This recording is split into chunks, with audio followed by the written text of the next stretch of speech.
I won this week's We Do Win, and it's there's no need to fear. UnderDog is here to protect you from Krypto, the super dog. You remember that? You actually remember that show, when Krypto was a super dog with Ace the Bat Hound? I actually remember that show. I kind of enjoyed it. So Krypto versus UnderDog. Now, UnderDog's a little hard with his feats to pin down, but I was able to skim a little something off him to understand a little bit how powerful he is. Now, Krypto's easy to figure out. Krypto is a Kryptonian dog, all the similar abilities to Superman, including Red Sun, super strength, durability, aging, all that stuff. Weak to kryptonite.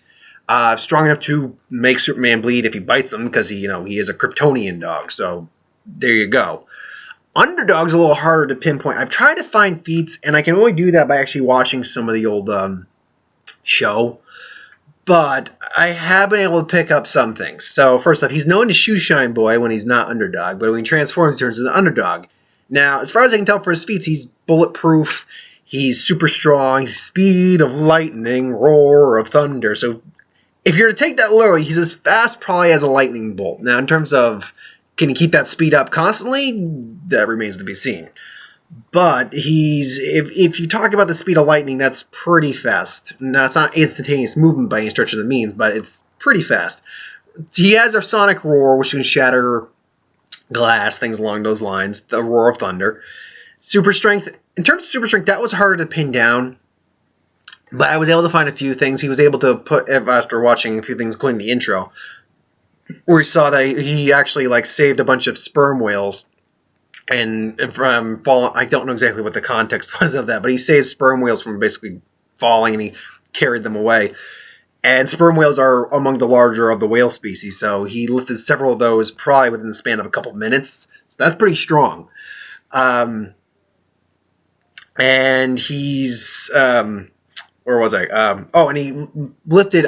He pushed back iron pillars without much effort. So there's some strength in here. Now, obviously, I'm missing stuff with his feats. You can correct me about other feats I've missed.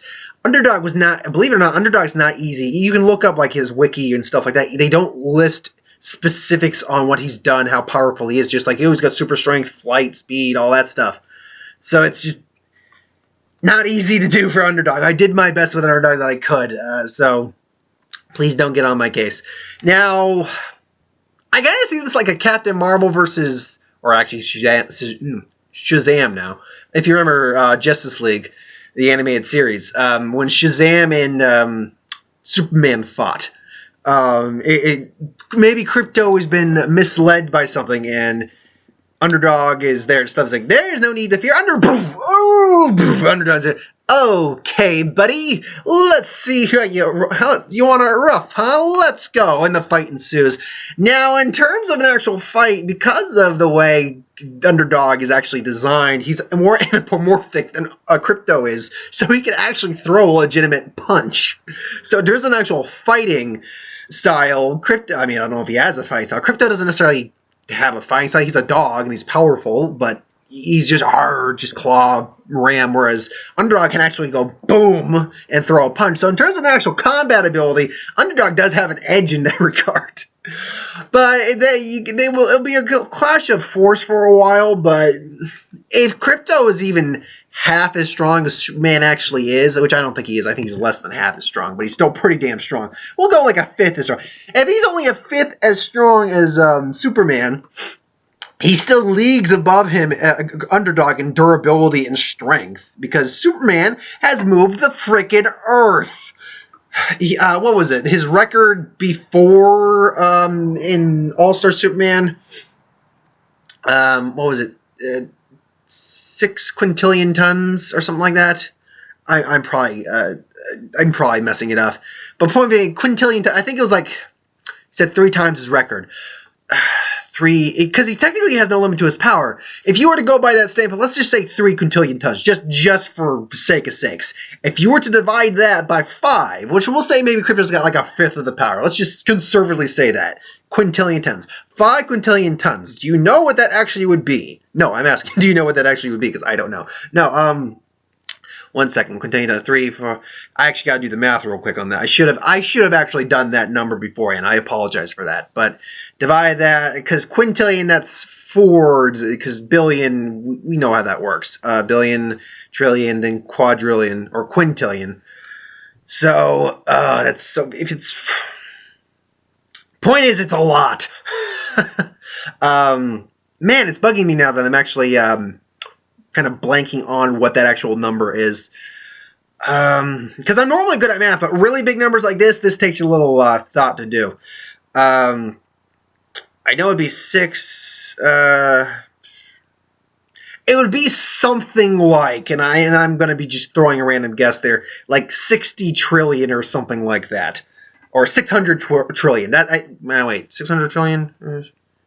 Actually, now that I bring that, yeah, I think it would be like 600 trillion tons or something like that. Again, I'm guessing slightly. Don't hurt me, please. Don't shoot the messenger. No, actually, no, it'd be like 600 billion. That's what it would actually be like, I think. Something along those lines. It'd be about 600 billion, give or take.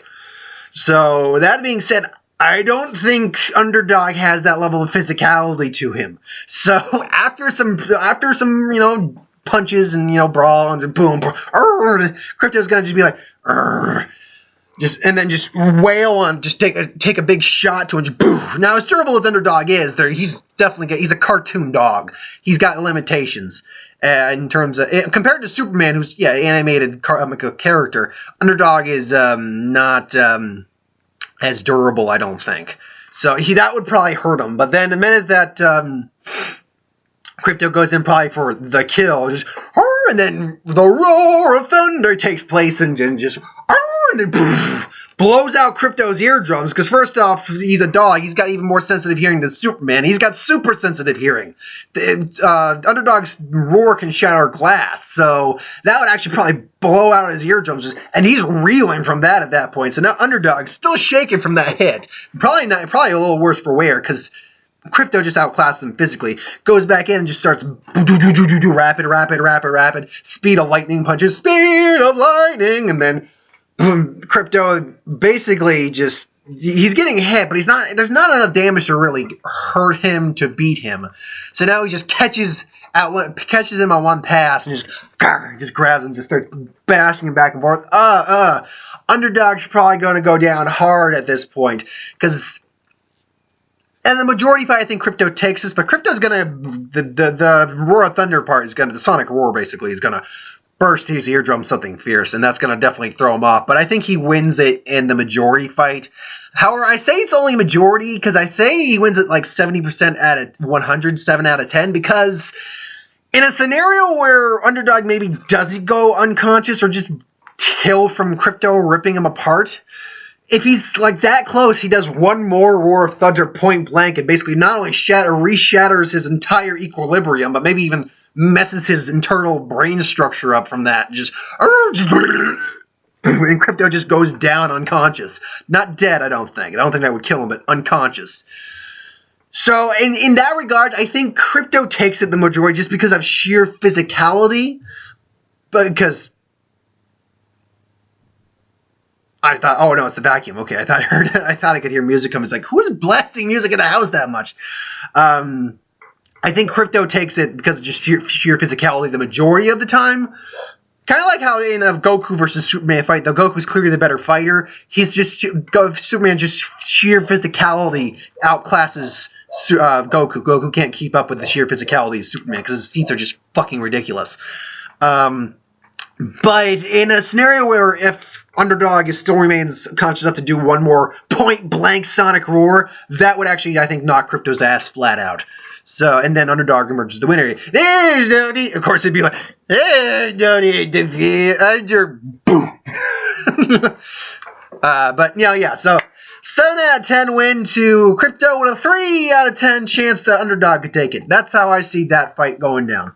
So thanks for watching. I hope you enjoyed. Like, comment, share, subscribe. As always, if you want us to review something, put in the comments below. Let us know. We'll do a review of it at some point next week, unless you suggest something. Oh, and if you have an idea for who would win, I always want to put that in there. Please put it in the comments below. Let me know. I'll get to that who would win at some point as well. I've taken requests before. They've been a lot of fun. Some people have suggested some fun ones. The Namor versus Aquaman one was a little generic, but I enjoyed doing that one after I found out how Aquaman stood a chance at beating Submariner. I did Magneto versus Batman with prep time, so it was a prep battle, kind of like Batman versus Superman. The Dark Knight Returns with Batman versus Superman. It was a prep battle for Batman. That was a lot of fun to do. So I actually have fun when people suggest these interesting types of fights. I had someone says Larfleeze versus Dormammu when I asked for Larfleeze comparison fight, but Larfleeze would have been raped. He's a super dimensional demon, Dormammu, and there's no way Larfleeze could have beaten him. So I actually turned that into Larfleeze versus the 8th Espada from Bleach. Which, by the way, quick announcement on that. The idea immediately came to me, is like, other Lantern Corps members, main members, the key members, the headliners versus the Espada. I'm like, I need to do that. So now the way I'm going to get through those is every month. There's going to be a Pokemon Battle Royale every month, just so I can get through all of them. And there's going to be a Lantern versus Espada fight every month. I excluded Hal Jordan because I already included him in a battle with Nova, so I'm just going to exclude him for the time being. Other than that, though, I got all the other Lanterns. I have them all written out, everything like that, so it's now just a time thing. It's that way I actually legitimately have who wins to go to during the month, besides the other ones that I've also written out and I'm currently writing down. So yeah, if you have an idea for who will win, let me know. Put it in the comments below. Tomorrow I will not be catching a movie. If anything, I'm going to see what my schedule is for next week, so I can see if I can pre-purchase a ticket for Batman vs. Superman next week. Yeah, I will not be seeing a movie tomorrow because time is not on my side. I'm not financially inclined to be seeing a movie this week, and I can't do it every week. So sorry if you were expecting another movie review this week, but I can guarantee you Batman vs. Superman's next week. Hopefully, me and Mark will both be there for that one. If nothing else, I will be there for that one, and then maybe I will do a second review when we both see it again, or when I see it again and he sees it with me. So yeah, that's what my thoughts on all that whole scenario. So that being said, I will have Star Wars video up tomorrow, just because I didn't do it on Tuesday, and I gotta do Supergirl vlog still. So I still have stuff to do. So I'm not being lazy. I got stuff. I have a life to live. I got work to do. I got lots of stuff. So thanks for watching. I hope you enjoyed, and see you later, folks.